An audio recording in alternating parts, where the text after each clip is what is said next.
शिवलिंग की कथा आज आपको दिखाते हैं। Shiv Mahapuran, code number 2224, Gita Press Gorakhpur, और ये द्वितीय खंड है। इसमें संस्कृत भी साथ में दी हुई है, तो आपको डिटेल में जानकारी मिलेगी। ये देखिए। इसी बीच उन लोगों की परीक्षा लेने हेतु साक्षात नील लोहित भगवान शंकर विकट रूप धारण कर वहां आए। शंकर जी वहां पे प्रकट हुए। अच्छा। अब देखना आप किस रूप में। वे दिगंबर, बिना कपड़ों के। अच्छा। हाँ जी। भस्म रूप विभूषण से विभूषित तथा महातेजस्वी भगवान शंकर हाथ में तेजोमय लिंग को धारण कर विचित्र लीला करने लगे।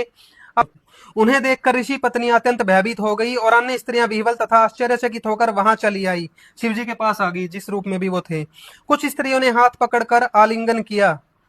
कुछ स्त्रियां आपस में आलिंगन करने के कारण अत्यंत मोहविवल हो गई, वो आपस में चिपटने लगी। अब देखना आगे। अच्छा। इसी समय सभी ऋषिवर वन से समिधा लेकर आ गए और वे इस आचरण को देखकर उसे समझ नहीं सके और दुखित तथा क्रोध से व्याकुल हो गए। समस्त ऋषिगण दुखित हो आपस में ये कहने लगे, यह कौन है, यह कौन है। जब उन दिगंबर अवधूत ने कुछ भी नहीं कहा, शिव जी अच्छा। कुछ नहीं बोले। दिगंबर फिर लिखा है, देख लो, दिगंबर अवधूत मतलब हाँ। बिना कपड़ों के थे। तब ठीक उन है। महर्षियों ने भयंकर पुरुष का रूप धारण किए हुए शिव जी से कहा, हे अवधूत, तुम वेद मार्ग का लोप करने वाले यह विरुद्ध आचरण कर रहे हो। भाई, भगवान ने वेद ज्ञान देके सृष्टि में एक सभ्य समाज तैयार करवाया है, ठीक है। आप उसको मिटा रहे हो। क्यों बिल्कुल। बिना कपड़ों के घूम रहे हो, किसी की स्त्रियों के पास आ गए हो बिना कपड़ों के। अतः तुम्हारा यह विग्रह रूप लिंग शीघ्र ही पृथ्वी पर गिर जाए।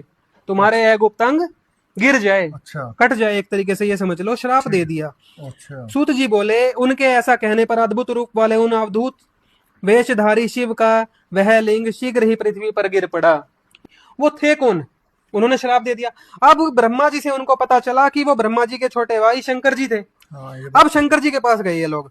उन लोगों ने परम भक्ति से सदाशिव की पूजा एवं प्रार्थना की। तब प्रसन्न होकर महेश्वर ने उनसे कहा, महेश्वर बोले, यदि यह शिवलिंग योनि पीठात्मिका भगवती महाशक्ति के द्वारा धारण किया जाए तभी आप लोगों को सुख प्राप्त होगा।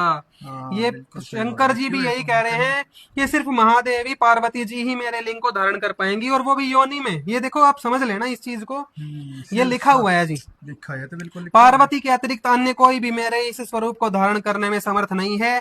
उन महाशक्ति के द्वारा धारण किए जाने पर शीघ्र ही मेरा यह निष्कल स्वरूप प्रशांत हो जाएगा। ये शंकर जी ने भी सेम उनको बताया जो ब्रह्मा जी ने बताया था।